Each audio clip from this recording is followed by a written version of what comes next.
श्री कृष्ण गोविंद हरे मुरारे, हे नाथ नारायण वासुदेव। आज प्रवचन पुष्प 13वे आपण श्रीचरणी अर्पण करतो। चातुर्मासानिमित्त संत महिपती महाराजांनी लिहिलेली संत चरित्र आपण त्याचं चिंतन करतोय। श्री भक्तविजय ग्रंथ अध्याय 4 नामदेव महाराजांचं चरित्र सुरू आहे। भगवंताने नामदेवाला विचारलं की कसं काय चाललंय, तुमच्या घरची परिस्थिती कशी आहे, असं भगवंताने नामदेवाला विचारलं। संत नामदेव महाराज काय म्हणतात ते ऐकूया। नामयास म्हणे वैकुंठवासी, श्री गणेशाय नमः। सजेति सिंधुरवदनो देवो यत्पादपङ्कजस्मरणं, वासरमणीरिव तमसारासन्नासिति विघ्नानां। या कुन्देन्दुतुषारहार्धौरा, या शुभ्रवस्त्रामृता, या वीणा वरदण्डमण्डितकरा, या श्वेतपद्मासना, या ब्रह्माच्युतशङ्करप्रभृतिभिर्देवैः सदा वन्दिता। सा मां पातु सरस्वती भगवती निःशेषदाढ्यापहा। मूकं करोति वाचालं पङ्गुं लङ्घयते गिरिं, यत्कृपातमहं वन्दे परमानन्दं माधवं नारायणं नमस्कृत्य नरं चैव नरोत्तमम्। देवी सरस्वती व्यासं ततो जयमुदीरयेत्। वसुदेवसुतं देवं कंसचाणूरमर्दनं, देवकी परमानन्दं कृष्णं वन्दे जगद्गुरुं। गुरुर्ब्रह्मा गुरुर्विष्णु गुरुर्देवो महेश्वरः, गुरुः साक्षात् परब्रह्म तस्मै श्रीगुरुवे नमः। श्रोता वक्ता श्रीराम समर्थ। जय जय रघुवीर समर्थ। संत नामदेव महाराजांना भगवंताने विचारलं, नामयासी म्हणे वैकुंठवासी, तुझे घरीची नांदणूक कैसी। ते सांगावे मजपासी, लज्जा मानसी न धरता। नामदेवा, तुझं कसं चाललंय रे? मनात कोणताही संकोच न बाळगता तू सांग। ऐकोनी नामा बोले वचन, तुझे या प्रसादे काय होण। तुमचे घर वैकुंठ होण, आम्हा असे मोडके खोपट। देवा, आमच्या घरची परिस्थिती काय सांगायची? तुम्ही राहता वैकुंठामध्ये आणि आम्ही राहतो म्हणाले मोडक्या घरामध्ये। अष्टसिद्धी तुझ्या दासी, आमुचे घरी वसती घुशी। देवा, तुझ्या घरी अष्टसिद्धी आहे। अष्टसिद्धी दासी परी राबतात, ज्याच्या घरी तो न तुमची पर्वा करी, त्याचे वैभव निराळे। देवा, तुझ्या घरी अष्टमहासिद्धी राबतायत आणि आमच्या घरात विचारलं तर घुशी नांदतायत। दिव्यांबरे तू नेससी, आमुच्या मुलासी वस्त्र नाही। देवा, तू भरजरी वस्त्र परिधान करतो आणि आमच्या मुलाच्या अंगावर धड वस्त्र नाही। तो क्षीरसागरी शेषशयन, आम्हासी न मिळे तृणासन। तुम्हासी थाळे कनकवर्णा, आम्हासे पान जेवावया। देवा, तुला झोपण्यासाठी काय आहे? तू क्षीरसागरामध्ये शयन करतोस कशावरती?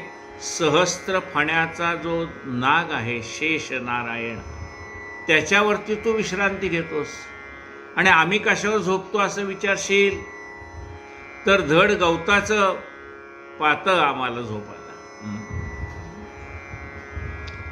तुम्हासी थाळे कनकवर्ण, तू सोन्या चांदीच्या ताटात जेवतोस देवा, आणि आम्ही झाडाची पानं त्याची पत्रावळ त्याच्यावर जेवतो। तुम्हा घरी रौप्य सुवर्ण, आमचे घरी सुवर्ण आमचे विश्रांती तुझे जाण। तुझे नाम जाण ऐसे ऐकून या वचन मधुसूदन हसले। देवा, तुमच्या घरी सोनं नाणं चांदी रुपये सगळं आहे. आमच्या घरी काय आहे विचारशील तर आमच्या घरी नाम आहे. देवा एक तुझं नाम आमच्या घरी आहे. ऐसे ऐकून या वचन मधुसूदन हसले. इकडे नामयाची कांता आपले घरी करी चिंता. सासूस म्हणे माझं भोवता स्फटिक निर्मिला होता की वस्त्रवाटके अति जीर्ण भक्षावयास मिळ्यांना दारिद्र्य भोगावया कारण तुमचे सतना मिळाले. नामदेवाची पत्नी नामदेवाच्या आईला म्हणजे तिच्या सासूला सांगतात की मला अंगावर घ्यायला धड वस्त्र नाही, खायला धड अन्न नाही, दारिद्र्य भोगायसाठीच मला असं वाटतं माझ्या वडिलांनी तुमच्या मुलाशी माझं लग्न करून दिले. दारिद्र्य भोगावया कारण तुमचे सदना मिळाले. सेवा भक्ती करतो ज्याची तेण्याची पाठफीर घेतली आमची. संसाराशी यावयाची वाट कैसी दिसेना. ज्या देवाचं आम्ही नाम घेतो म्हणजे तुमचा मुलगा, आपल्या घरातले सगळेच ते विठ्ठल विठ्ठल करतात. ज्या देवाचं आपण नाम घेतो मला असं वाटतं बहुतेक त्या देवाने आपल्याकडे पाठ फिरवली का काय कळत नाही. धड संसार घडत नाही आपल्यात. ऐसी नामयाची कांता घरी करीत असता चिंता करुण आली पंढरीनाथा अनाथनाथा ते वेळी. असा हा नामदेवाचा पत्नीचा तृषार्थ धावा भगवंताच्या कानावरती गेला. वास्तविकता ही बोलते कोणाशी? नामदेवाची पत्नी तिच्या सासूशी बोलते. कुणाला उद्देशून बोलते? पांडुरंगाला उद्देशून बोलते. ते बरोबर भगवंताच्या कानावरती गेलं. ऐसी नामयाची कांता घरी करीत असता चिंता करून आली पंढरीनाथा अनाथनाथा ते वेळी. नामयासी न कळता जग जेठी वाणी झाला केशव शेटी. निज भक्तांचे प्रीती मोठी पावे संकटी लवला हे. नामदेवाला न कळता भगवंताने एका व्यापाऱ्याचं रूप घेतलं. सुवर्ण होनांची भरून गोणी गरुडासवणे चक्रपाणी वृषभ रूप तो धरुणी चालसदनी नामयाच्या. भगवंताला गरुडाला सांगितलं की भगवंताने गरुडाला सांगितलं तू आता बैलाचं रूप घे आणि भगवंतानी त्या बैलाच्या पाठीवरती म्हणजे गरुडाच्या पाठीवरती सुवर्णाने भरलेली पोती ठेवली.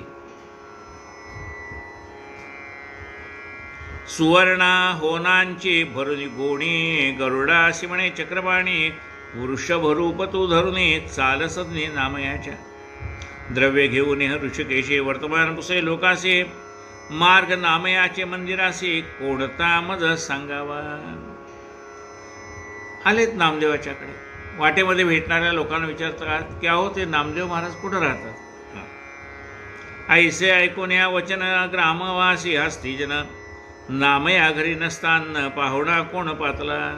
लोक हसायला लागले. विचार करतात नामदेवाच्या घरच्या माणसाची पोटं भरण्याची भ्रांत आहे नामदेवाला आणि आता त्यांच्या घरी कोण दुष्काळात 13वा महिना म्हटल्यासारखं कोण आलाय पाहुणा त्यांच्या घरी जेवायला. म्हणती पहिले ते वृंदावन भोवती अपार तुळशीवन पताकाश होती प्रकाशमान तेचे भवन नावयाचे. समोर दिसते का म्हणाले. ज्याच्या दारामध्ये सडा संमार्जन केलेले रांगोळी घातलेली दारामध्ये तुळशी वृंदावन आहे. घरावरती भगवी ध्वजा फडकते ना ते नामदेवाचं घर आहे. राजा येस म्हणे मुरारी पाहुणे आले तुझ्या घरी आता बाहेर येऊन झडकरी द्यावे सत्रुई बैसावया. नामदेवाची पत्नी राजाई भगवंत आले तिच्या दारात आणि सांगता का तुझ्याकडे पाहुणे आले जरा या तरी म्हणा. वचन ऐकता का ने राजाई चिंतावली म्हणे पाहुणा आला असे कोठून फजित खोर कळेना. राजाला वाईट वाटलं. आता पाहुणे आले तर त्यांचं स्वागत मी कसं करावं. पाहुणा नाराज होऊन निघून जाईल. बहुतेक म्हणाले आमची फजिती करायलाच हा पाहुणा आलेला दिसतो. करीत तसे तयाची संपादने, काय बोलत असे त्या लागून घरी नाहीत की करतनी, जावे पडतो निज वाटे. अहो म्हणाले, तुम्ही ज्यांना भेटायला आलेत ना ते घरात नाहीत, म्हणजे नामदेव महाराज ते घरात नाहीत, बाहेर गेलेत. आलात त्या वाटेने परत जा. जावे पडतो निज वाटे, घरी मिळाल्या शेजारणी त्या जवळी सांगे गाराणे, जीव घेतला पाहुण्याने काय साजणे करावे. ते म्हणाले, ती राजाई आपल्या मैत्रिणीला शेजारच्या बायकांना सांगते, काय करू, घरातल्यांना घालायला माझ्याजवळ अन्नाची कमतरता आहे आणि हे पाहुणे येतात म्हणाले आमची फजिती करायला. ऐका बाई नवलाई नवल परी, अखंड साधू इति घरी, टाळ विना घेऊन करी, प्रेमभर हे नाचते. काय सांगू तुम्हाला, हातामध्ये टाळ घेतात, कपाळाला गंध लावलेलं असतं, पाठीवरती खांद्यावरती पताका असते. असे सगळे देवाचे भक्त आमच्या घरी येतात, कथा कीर्तन करतात. सांडोनी लज्जा मान लौकिक, सोडोनी भेदाभेद देख, हृदय धरून यदुनायक, नाचते देख निजे छंदे. बरं, यांना काही कुठल्या प्रकारची लाज वाटत नाही म्हणाले. आपण त्या गरिबाच्या घरी कसं जावं असं पण त्याला वाटत नाही.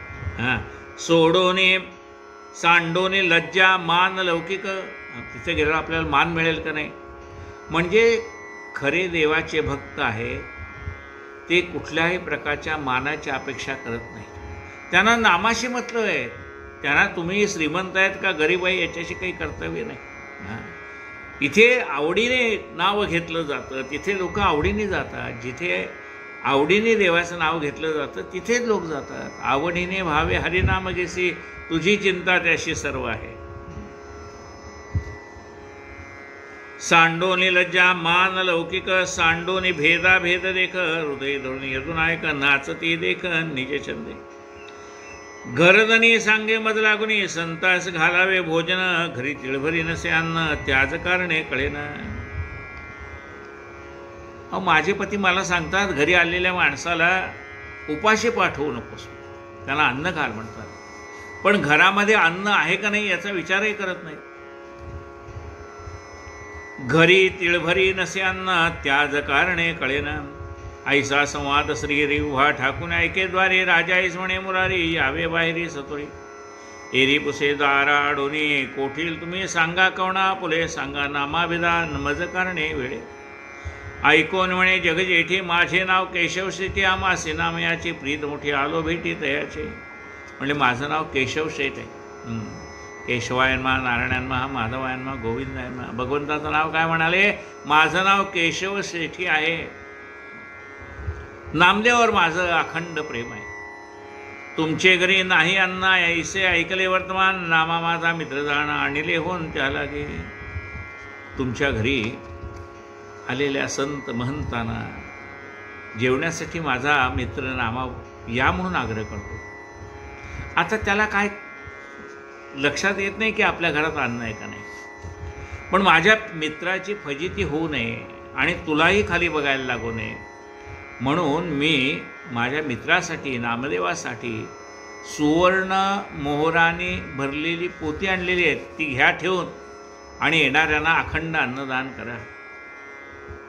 ऐसे वचन ऐकून राजाही बाहेर आले. ते समय बैसावयासे लवलाही, आनंदीने आणून या दिसले. आता आपल्या पतीचा मित्र भरपूर द्रव्य घेऊन आलेला आहे. आता माझ्या दारात आलेल्या अतिथीला मला नाही म्हणावं लागणार नाही याचा तिला आनंद वाटला. कुठल्या स्त्रीला असं वाटतं आपल्या घरी कोणी येऊ नये? प्रत्येक स्त्रीला वाटतं आपल्या घरी कोणी यावं, 4 लोकांनी आपल्या घरी अन्न खावं असं प्रत्येकीलाच वाटत असतं. पण आपली परिस्थिती नाही म्हणून तिला वाईट वाटत होतं. आता माझ्या पतीच्या मित्राने आमच्यासाठी द्रव्य आणलेलं आहे. आता मला दारातनं कुणालाही विनमुख पाठवायची वेळ येणार नाही याचा तिला आनंद वाटला. या या या आधी निष्ठूर बोलोनी वचन मग करीतसे सन्मान, कौतुक देखोनी जगज्जीवन हास्यवदने बोलते. म्हणे द्रव्य देखोनी मज कारणे, आता नम्र बोलतीस वचने, रिक्तवाणी या कारणे कोठे न जावे सर्वथ. आता माझ्याजवळ द्रव्य आहे पाहिल्यानंतर हिला आनंद झाला. भगवंत म्हणताय हां, म्हणून कुणाकडे जाताना रिक्त हस्ताने जाऊ नये. आपण पाहुणे म्हणून कुणाकडे गेलो ना तर रिकाम्या हाताने जाऊ नये, काही ना काही घेऊन जावं. म्हणजे आपलं ओझं त्या घरातल्या माणसावर पडू नये याची काळजी आपण घ्यायला पाहिजे. आहेरा वाचून जाण न जावे कवण्या, कवणाच्या लग्ना द्रव्या वाचून राजदर्शना जाऊ नये सर्व. कुणाच्या लग्नाला जायचं असेल तर आहेर घेऊन जावा, आहेराशिवाय जाऊ नये. राजाच्या भेटीला जायचं असेल तर द्रव्य घेऊन जावं. कन्या भगिनीचे भेटीशिवाय रिक्तपणे न जावे कोणी, सोयरे पिसून त्यांचे गृही विषमकाळी न जावे. आपली मुलगी असेल म्हणा, आपली बहीण असेल म्हणा, तिच्या घरी जाताना रिकाम्या हाताने कधी जाऊ नये. आपले नातेवाईक असतील, सोयरे असतील, त्यांच्याकडे त्यांची परिस्थिती खराब असताना आपण त्यांना आपलं ओझं घालू नये. रिक्त पाणी पर्वकाळी तीर्थी न जावे, कदाकाळी दर्शनादेवाचे रावळे रिक्त हाती न जावे. रिकाम्या हाताने पर्वकाळामध्ये जाऊ नये. पर्वकाळ आहे, दानधर्म करण्याची वेळ असते, म्हणून रिक्त हस्ताने जाऊ नये. तीर्थक्षेत्राला जाताना सुद्धा त्या ठिकाणचे असणारे रीतिरिवाज, धार्मिक प्रथा त्याचं अनुकरण आपल्याला करता आलं पाहिजे. म्हणजे तीर्थयात्रेला जाताना सुद्धा थोडेसे जास्तीचे पैसे असावेत की तिथे गेल्यानंतर जे काही विधी करायचे असतील त्याला आपल्याजवळ पैसे पाहिजेत. नुसतं तीर्थयात्रा म्हणजे काही पिकनिक नसते.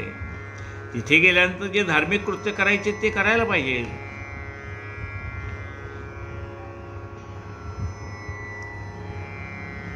तीर्थी न जावे रिक्त पाणी पर्वकाळी तीर्थी न जावे कदाकाळी दर्शना देवाचे देवळी रिक्त हाती न जावे. मंदिरात आपण देवाच्या दर्शनाला जातो, रिकाम्या हाताने जाऊ नये. काही ना काही तरी तिथल्या दानपात्रामध्ये आपण टाकावं. रिकाम्या हाताने देवाच्या दर्शनाला जाऊ नये. आपण 1 रुपया टाकला तर तो असंख्य, जसं जमिनीमध्ये 1 दाणा टाकला तर असंख्य दाणे जमीन देते नाही, तसं भगवंताच्या दर्शनाला जाताना रिकाम्या हाताने देवाचं दर्शन घेऊ नये. दर्शना देवाचे देवळी रिक्त हाती न वजावे. साधू गुरूंच्या दर्शना जावे तरी तुळशी तल किंचित न्यावे. मुठभरी पोहे सुदाम देवे आणले भावे मजलागे. साधू संतांच्या दर्शनाला जाताना 1 तुळशीपत्र घेऊन जावं आणि काहीतरी घेऊन जावं, प्रसाद काहीतरी घेऊन जावा. सुदामा माझ्या भेटीला आला त्यावेळेस मुठभर पोहे आणले होते त्यांनी. एवं आशाबद्ध अवघे जन मीही तैसाच वर्ते जाण, निरपेक्ष माझे भजन नामाये करतसे. सर्व माणसं आशाबद्ध आहेत, म्हणजे मला काहीतरी द्यावं अशी त्यांची इच्छा असते. जनाचा लालची स्वभाव, आरंभीच म्हणती काही देव. जनाचा स्वभाव कसा आहे, काहीही देवाची सेवा केली नाही तरी देवाने आपल्याला काहीतरी द्यावं असं वाटतं. जनाचा लालची स्वभाव, आरंभीच म्हणती देव. काय म्हणतात, एवं आशाबद्ध अवघे जन मीही तैसाची वर्ते जाण. जे आशाबद्ध माणसं आहेत त्यांच्याशी मी त्यांच्या प्रकारेच वागतो. माझं निरपेक्ष भजन करणाऱ्याला माझं प्रेम मिळतं. बाकीच्यांना धनाची अपेक्षा असेल धन देतो, त्यांना असं वाटत असेल मला 1 रूम किचनच्या ऐवजी 2 रूम किचन मिळावा ते देतो. कुणाला वाटतं माझ्या दारामध्ये 2 व्हीलर यावी, 3 व्हीलर यावी, 4 व्हीलर यावी, त्यांच्या अपेक्षा मी पुऱ्या करतो. कुणाला वाटतं मूल व्हावं, कुणाला वाटतं नातवंड व्हावं, त्यांच्या इच्छा मी पूर्ण करतो. पण माझं प्रेम कुणाला मिळत असेल तर ते फक्त निरपेक्ष माझे भजन नामाये करतसे. माझी निरपेक्ष सेवा करणाऱ्याला माझं खरं प्रेम मिळतं. बाकीच्यांना माझं धन मिळतं, माझं ऐश्वर्य मी त्यांना देतो, पण माझं प्रेम त्यांना देत नाही. माझं प्रेम कुणाला देतो, ज्याचं माझ्यावरती निष्काम प्रेम आहे त्याला मी निष्काम प्रेम देतो. निरपेक्ष माझे भजन नामाये करतसे. देवाला कळतं हो, आपल्याला सुद्धा कळतं का नाही, कोण वरवरचं बोलतोय, कोण आत्मनापासून बोलतोय, आपल्याला कळतं व्यवहारामध्ये. तसं परमेश्वराला सुद्धा कळतंच की ऐसे म्हणून ऋषिकेशी काय बोलते राजे असे, राजा ऐसे आता माझे नाम असे, झणी नछळी सर्वथा. राजा याला सांगतो, आता बघ, आता माझ्या नामदेवाला बोलू नकोस कृपा करून, त्याचा छळ करू नकोस. द्रव्य आणले गोणे भरी, हे साठवे निज मंदिरी, सारो जाता सरोनी जाता निर्धारी, मज पाचारी सत्वर. आता हे सुवर्णाच्या गोण्या आणल्या ते ठेवून घे. या सुवर्णाच्या गोण्या संपल्या की मला निरोप पाठव, मी पुन्हा घेऊन येईन.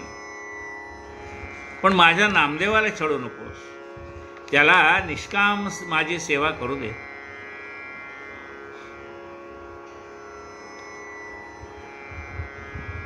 नामयासी निरोप सांगा, माझा आला होता मित्र तुझा, ऐकोनी नामयाची भाजा दोक्षजा काय बोले. नामदेवाला सांगा, तुमचा मित्र केशव शेठी येऊन गेला म्हणून सांगा. मी निष्ठुर बोलले तुम्हाप्रती, म्हणून रागन धरावाचे ते गदर्दनी, अशी तुमची प्रीती हे वजप्रती कळेना. अहो म्हणाल, मी टाकून बोलले तुम्हाला, ते मनावर घेऊ नका. तुम्ही माझ्या पतीचे अत्यंतिक जवळचे मित्र आहेत हे मला माहीत नव्हतं, मला क्षमा करा. घरणी या असे तुमची प्रीती हे मजप्रती कळेना. भोजन करून जावे त्वरिता, ऐकोने म्हणते वैकुंठनाथ, नामया वाचून मी सत्य नाही जेवत सर्वथा. म्हणले जेवण करून जा. भगवंत म्हणतात, नामदेवाशिवाय मी जेवत नाही. ऐसे म्हणून ते वेळी सॉरी सत्वर चालला वनमाळे जाऊन या रुक्मिणी जवळी वर्तमान सर्व सांगितले. इकडे राजा ये लागून चित्ती वाटले समाधान, म्हणे सेवा केली घरधनियाने, देव प्रसन्न झाला की. राजाला आनंद वाटला, खरोखर माझ्या नवऱ्याने भगवंताची सेवा केली आणि म्हणून भगवंताने आम्हाला एवढं दिलं असं ती म्हणायला लागली. म्हणे सेवा केली घरधनियाने, देव प्रसन्न झाला की. गोणी फोडून सत्वरी होऊन घेतले ओठीवरी, बाजारात जाऊन त्यावसरी घातले पदरी वाणियाचे. जो जो पदार्थ संसार असे लागत असे ते तू जाणसे, ते सत्वर माझे अग्रासे पाठवून दे ये वेळे.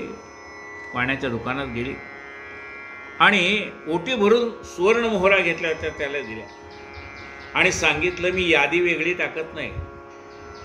तुला माहिती आहे घरामध्ये कुठल्या कुठल्या वस्तू लागतात, त्या सगळ्या वस्तू पाठवून दे. पैशाची काळजी कर नकोस, भरपूर पैसे आणलेले आहेत ते घे. ऐसे म्हणून येत या प्रती ग्रास आले सदुर्गती, वाणी विस्मित झाला चित्ती, म्हणे साह्य श्रीपती असे झाला.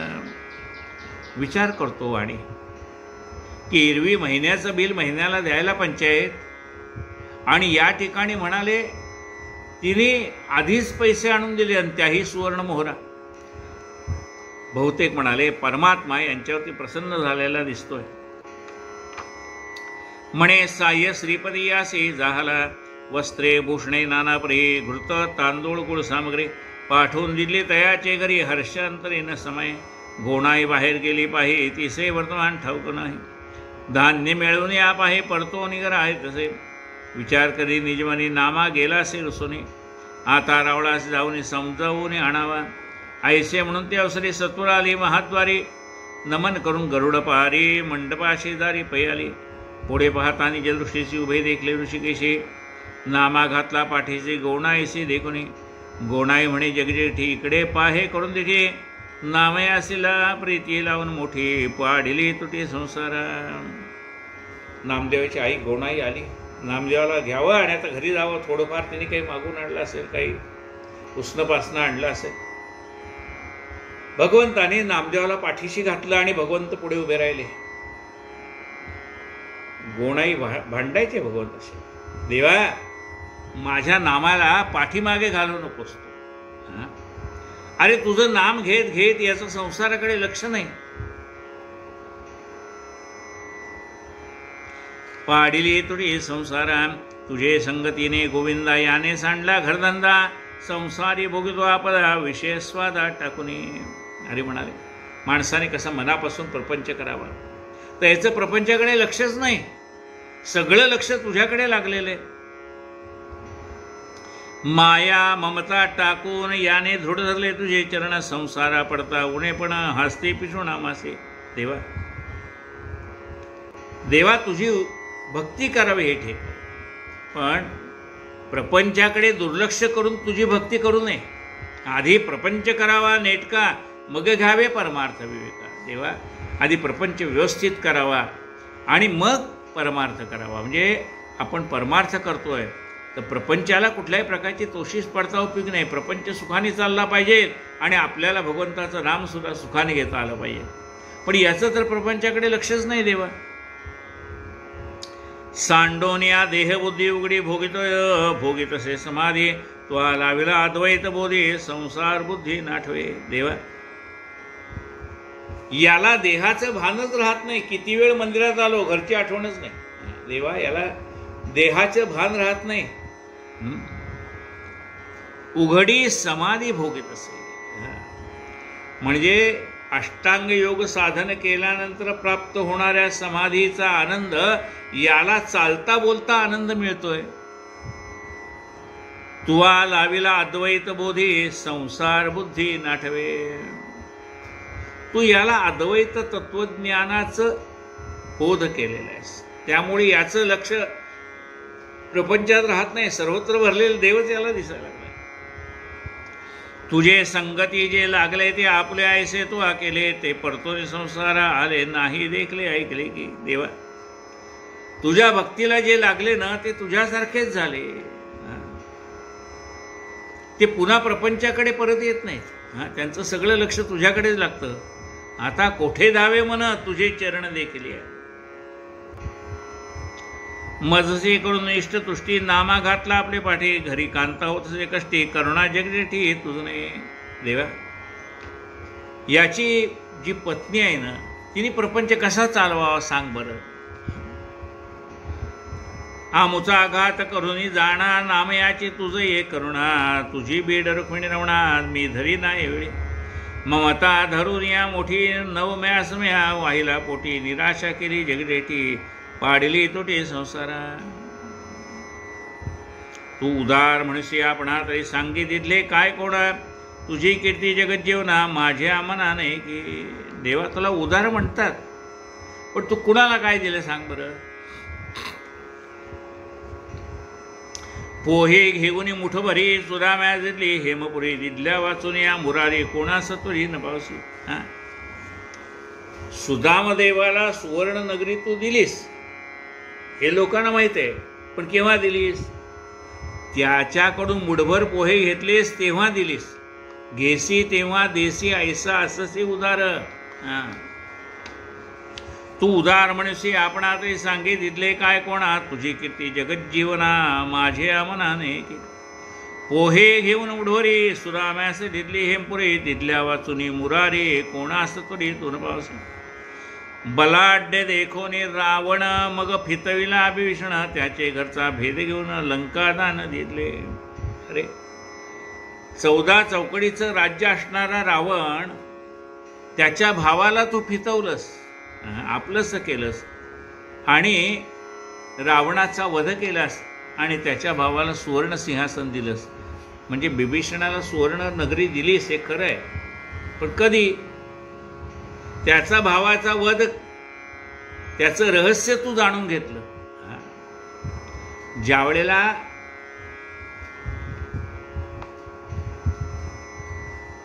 रामाने मारलेले बाणाने तिची मस्तक उडत होती पण पुन्हा येऊन लागत होती रावणाची, तेव्हा बिभीषणाने त्याचं रहस्य सांगितलं की रामा, त्याच्या हृदयामध्ये अमृतकुपी इत्यादी उडव आणि मग शिर उडव. त्याप्रमाणे रामाने केलं. म्हणजे बिभीषणाला सुवर्णनगरी दिलीस, पण केव्हा.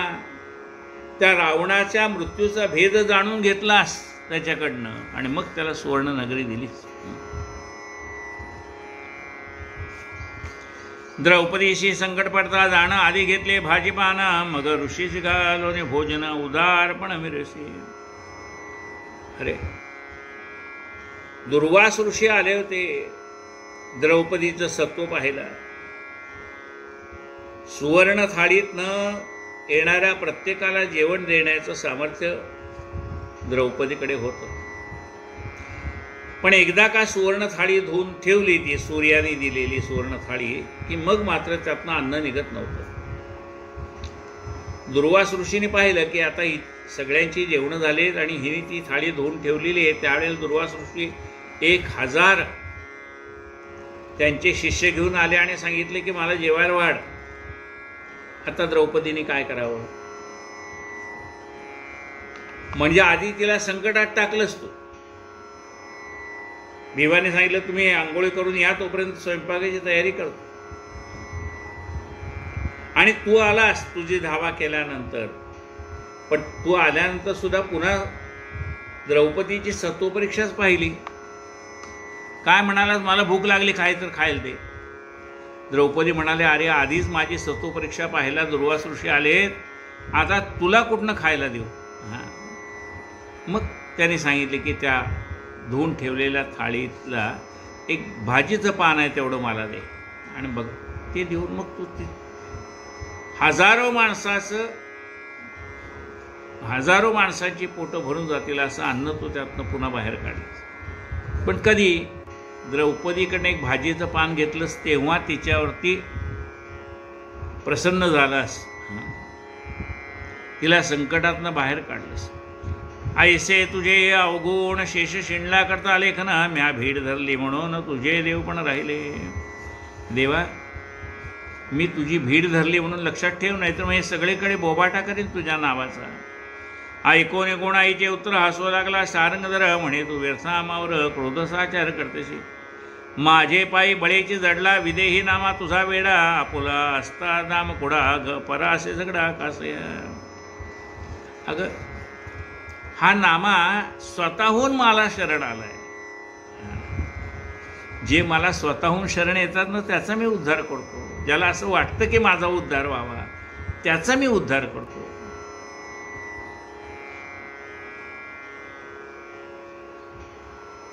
ममता धरून या पोटी नामे आसपास हे पुत्रदृष्टी आम्हास करून हे चतुष्टी बोलशी ओटी. तुझी ममता असेल काही तरी निजपुत्रासे घेऊन जाई आम्हावरी निमित्त पाही व्यर्थ काही न ठेवी.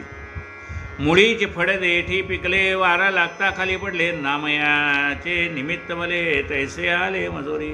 अरे झाडावरती असलेलं फळ पिकलेलं होतं. निमित्त काय झालं? निमित्त झालं वारा आला आणि फळ पडलं. मग लोक काय म्हणायला लागले वाऱ्यामुळेच फळ पडलं. अरे वाऱ्यामुळे फळ पडलं नाही, ते पिकायला झालं होतं ना, आपोआप पडलं असतं. पण निमित्त कोण झाला? वारा निमित्त झाला. काय म्हटलंय पहा, मुळीची फळ देठी पिकले वारा लागता खाली पडले नामयाचे निमित्त भले तैसे आले मजोरी. तसं मला तो निमित्त केलंस. हां अगं त्याच्या उद्धाराची वेळ आली म्हणून तो मला शरण आला. नव्हते आकाश वायू निर, नव्हती पृथ्वी तेजान, नव्हते ब्रह्मा विष्णू निराकार जय होते. तैचा जीवलग सांगा ती नामयासी माझी अत्यंत प्रीती. आता तू भाळसी कवणे रीती हे मज प्रती कळेना. अगं ज्या नव्हते चराचर, जेव्हा नव्हते चराचर, ज्या वेळेला काहीही नव्हतं, म्हणजे जे जे दृष्टीला दिसतंय त्यातल्या काहीच नव्हतं. नव्हते आकाश, त्यावेळेला आकाश पण नव्हतं, वारा पण नव्हता, पाणी पण नव्हता, पृथ्वी पण नव्हती, अग्नी पण नव्हता, ब्रह्मा विष्णू हर कुणीही नव्हते. म्हणजे त्यावेळेला काय होतं? संपूर्ण निर्गुण निराकार अवस्था होती. त्या निर्गुण निराकार अवस्थेपासून नामदेवावरती माझं प्रेम आहे. तैचा जीवलग सांगा ती नामयासी माझी अत्यंत प्रीती. आता तू म्हणसी कवणे रीती हे मज प्रती कळेना. जैसे वृक्षाशी फळे आली ती माळी तोडून नेली, ज्याची त्यासी नाही भोगली तुटी पडली निजकर्मे. अगं झाडाला आलेली फळं ही झाडासाठी नसतातच. झाडाला आलेली फुलं झाडासाठी नसतात. बाहेरचा मनुष्य येतो झाडाची फळं काढून नेतो, बाहेरची माणसं येतात झाडाची फुलं काढून नेतात. तेवी जैसी वृक्षे फळाशी आली ती माळी तोडून नेली, ज्याची त्याशी नाही भोगली तुटी पडली निजकर्मे. ज्याची त्याला मिळत नाही ते दुसऱ्यासाठी आहे. तेवी मी वृक्ष जगदाकार प्रेमळ नामा अमृतफळ तोडून घेते तो तात्काळ त्याची तळमळ मज वाटे. तसं म्हणाल मी झाड आहे आणि माझ्या झाडाला आलेलं फळ आहे कोण नामदेव, ते तू फळ तोडून नेलंस म्हणाले. तेवी मी वृक्ष जगदाकार प्रेमळ नामा अमृत, फळ तोडून घेतले तो तात्काळ त्याची तळमळ मज वाटे. गोणाई म्हणे जगजेठी बहु थोर बोलसी गोष्टी, खडे घालून माझे पोटी इष्टतुष्टी करतोसी. नाना परीचे कष्ट करून कुणबी पिकवतो जैसी धरणी, आयताच राजा दंड करून होतसे धनी वाटिया. अरे शेतकऱ्यांनी काबाड कष्ट करून धान्य पिकवावं आणि राजाने त्याच्यावर काही सारा लावावा आणि काहीही कष्ट न करता तो सारा राजाने घ्यावा, तसं आहे. या नामदेवाला मी लहानाचं मोठं केलं, किती कष्ट मला पडले असले याचा विचार कर, आणि तू त्याला आमच्यापासून ओढून घेतलंस. ते बी म्या कष्ट करून फार नामा वाढवून केला थोर, आईता धनी सारंग जर ओसी चतुर पुंड ओसी साचार पुंडवणे. ऐकोनी गोणाईचे वचन हसून बोले, जगज्जीवन म्हणे इसी आता बरवेपणा समजावणे मज लागे. नाही तरी अपकीर्ती माझी करील ही निश्चिती व्हायसे, म्हणून रुक्मिणीपती उत्तर पुढती देत असे. गोणाईस म्हणे गंधेळ तुझे सुकृताती निर्मळ, म्हणून पोटी भक्त प्रेमळ आला तात्काळ तुझी. गोणाई खरोखर तू भाग्यवान आहेस ग. अगं तुझ्या पोटी हा भक्तराज जन्माला आला याचा अभिमान बाळग. कमलोद्भव सावित्रीचे पोटी नारद वैष्णव जगजेठी, तेवी तो आणि सहभाग्य दामाशेठी नामा पोटी अवतरलं. ज्याप्रमाणे ब्रह्मदेव आणि सावित्रीच्या पोटी नारद जन्माला आलंय महावैष्णव, तसं तू आणि दामाशेठी तुमच्या पोटी नामदेव आले. की दैत्यवंशी कयाधू उदरी भक्त प्रल्हाद भक्त अवतार धरी, ते विष्णुदास तुझे उदरी विष्णुद्धारी जन्मला. ज्याप्रमाणे दैत्यवंशामध्ये असून सुद्धा कयाधूच्या पोटी प्रल्हाद भक्त जन्माला आला, तसं तुझं झालंय. की 56 कोटी यादवात वैष्णव वरिष्ठ, उद्धव भक्त तेवी शिंप्याचे वंशात नामा निश्चित अवतरला. 56 कोटी यादवामध्ये सगळ्यात कोण होता श्रेष्ठ? उद्धव भक्त श्रेष्ठ होता. तसा नामदेव तुझ्या पोटी आलेला आहे. की सिद्ध साधू योगी जाण तया वरिष्ठानुसय आनंदन, तेवी तू सभाग्य दिशी जाण. नामा चिद्रत्न पुत्र तुझा. की उत्तान चरण नृपती त्याची कांता ज्येष्ठ सुनीती, ध्रुवपुत्र प्रसोय निश्चिती वश मजप्रती केले जेणे. किंवा उत्तानपाद राजा त्याची ज्येष्ठ पत्नी सुनीती, तिच्या पोटी ध्रुव जन्माला आला, तसं हा नामदेव तुमच्या वंशात जन्माला आलेला आहे.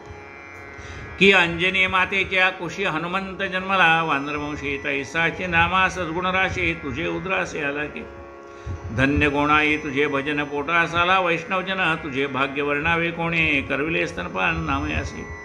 जसा अंजनीच्या पोटी मारुती जन्माला आला भक्तराज, तुकाराम महाराजांनी संत तुकाराम महाराजांनी मारुतीचं वर्णन केलं आहे. काय भक्तीच्या त्या वाटा मज धावाव्या सुभटा.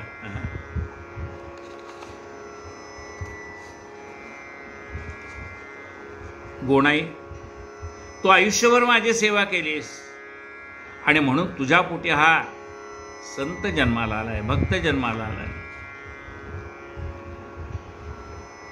धन्य गोणाई तुझे भजन पोटास आला वैष्णवजन, तुझे भाग्य वर्णावे कोणे, करविले स्तनपान नामयासे.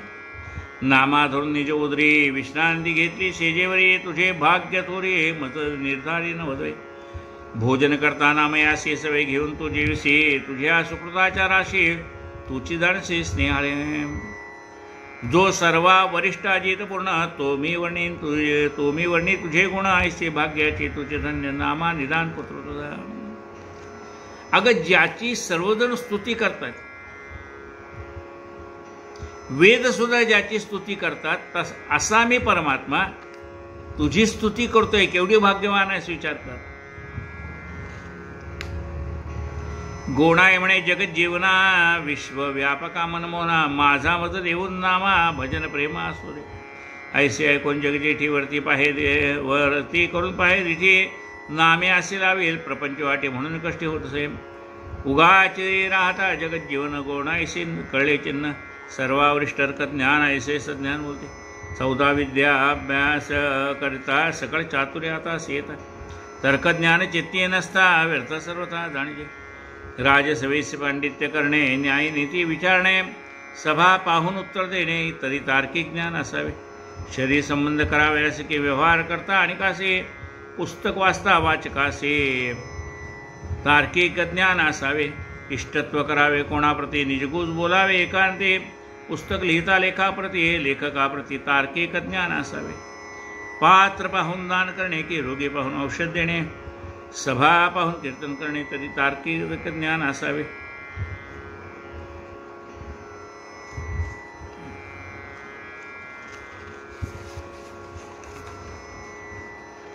उगाची राहता जगज्जीव, गोणाईस कळले चिन्ह. परमात्मा निवांत बसलेल्या पाहिलं, गोणाईने तर्कज्ञानाने जाणलं. सर्वा वरिष्ठ तर्क नाम्यासी लावील प्रपंच वाटी म्हणून कष्टी होत असे. ती म्हणली, मनात विचार करते की याने आपल्या पाठीशी घातलंय, त्याला मागे पुढे उभा आहे तो परमात्मा आहे. त्यांनी त्या नामदेवाला आपल्या पाठीशी घातलंय ना आपण पुढे राहिलाय उभा. जरी नामदेव भगवंताच्या भक्तीला लागला तरी सुद्धा त्याचं आपल्या प्रपंचाकडे लक्ष राहिलं. तर्कज्ञान आवश्यक आहे. कसं आहे, 14 विद्या अभ्यास करता सकळ चातुर्य हातास येता. 14 विद्या 64 कळा याय लागल्या, पण तर्कज्ञान नसेल तर व्यर्थ आहे. राज्यसभेत पांडित्य करायचं असेल तरी तर्कज्ञान आवश्यक आहे. पुस्तक वाचकाला सुद्धा तर्कज्ञान आवश्यक आहे. शरीर संबंध करायचा आहे म्हणजे लग्न जुळवायचे, तार्किक ज्ञान आवश्यक आहे. लेखकाला तार्किक ज्ञान आवश्यक आहे. दान करताना कोणाला दान करावं, तर्कशास्त्र आहे. तर्कशास्त्र म्हणजे काय, याला दिलेल्या दानाचा हा विनियोग काय करणार आहे, वायफट खर्च करेल का सन्मार्गाला लावेल. म्हणजे त्या ठिकाणी तर्क आपल्याजवळ असायला पाहिजे की ह्या माणसाला मी पैसे दिले तर ह्याचा हा काय करेल. म्हणून दान करताना सुद्धा तर्कज्ञान पाहिजेलच. पात्र पाहुनी दान करणे, तो दान घ्यायला पात्र आहे का नाही याचं तार्किक ज्ञान आपल्याजवळ असावं लागतं. पात्र पाहून दान करणे की रोगी पाहून औषध देणे. सगळीच औषधं म्हणजे आपण समजा A to Z दवाखान्यात गेलो, सगळ्या प्रकारची औषधं मिळतील. ते म्हणले आमच्या दुकानात, म्हणले औषध द्या की, ह्याला बरं वाटत नाही औषध द्या. तेव्हा ते काय म्हणाले, आमच्या दुकानामध्ये असलेली सगळीच औषधं माणसाला आरोग्य संपन्न करणारी आहेत, पण यातलं कुठलं औषध ह्याला चालेल ते आम्ही सांगू शकत नाही. डॉक्टरांकडे जा, त्यांच्याकडनं प्रिस्क्रिप्शन घेऊन आणा, त्यामुळे यातलं कोणतं औषध ह्याला लागू पडेल ते कळेल. म्हणजे तिथं तर्कज्ञान पाहिजे की नुसतं दुकानात जाऊन चालणार नाही. या रोग्याला काय झालंय यासाठी आधी डॉक्टरांकडे न्यायला पाहिजे आणि मग औषधाच्या दुकानात जायला पाहिजे. यासाठी तार्किक ज्ञान आवश्यक आहे. आता तार्किक ज्ञान किती प्रकारचं आहे, काय आहे ते आता गोणाई त्या संदर्भाने वर्णन केलेलं आहे. त्या राहिलेल्या कथा बघा आता आपण उद्या ऐकूया. कायेन वाचा मनसेंद्रियर्वा बुद्ध्यात्मना वा प्रकृती स्वभावात् करोमि यद्यं सकलं परस्मै नारायणायति समर्पयामि. अच्युतं केशवं रामनारायणं कृष्ण दामोदरं वासुदेवं श्रीधरं माधवं गोपिकावल्लभं जानकीनायकं रामचन्द्रं भज. हरे राम राम राम हरे हरे, हरे हरे कृष्ण कृष्ण कृष्ण हरे हरे, हरे राम राम राम हरे हरे, हरे हरे कृष्ण कृष्ण कृष्ण हरे हरे. सद्गुरु गजानन महाराज की जय. अनंत कोटि ब्रह्मांड नायक महाराजाधिराज योगिराज परब्रह्म सच्चिदानंद भक्त प्रतिपालक शेगाव निवासी समर्थ सद्गुरु श्री गजानन महाराज की जय. पुंडलीक वरदा हरि विठ्ठल श्री ज्ञानदेव तुकाराम पंढरनाथ भगवान की जय. माऊली ज्ञानेश्वर महाराज की जय. जगद्गुरु संत तुकाराम महाराज की जय. जय जय रघुवीर समर्थ.